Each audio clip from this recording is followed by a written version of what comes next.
the green heart of Costa Rica, near La Fortuna de San Carlos, rises a mountain where time seems to stand still.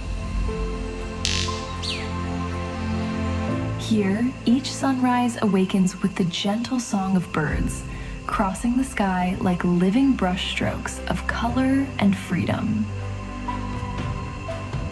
Among the branches, almost unseen, sloths move slowly, reminding us of the beauty of stillness and calm.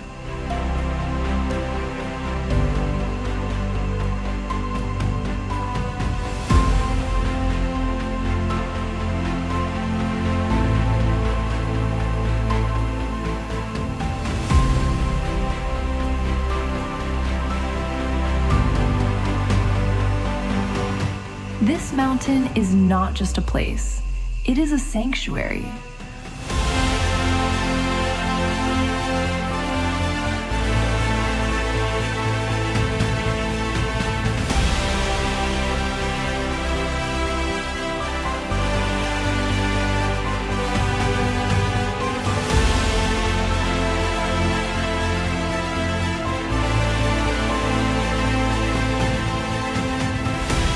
A refuge where life flourishes without hurry, where every leaf, every sound, every breath invites us to reconnect. And in the midst of this untouched nature, we find more than beauty. We find peace.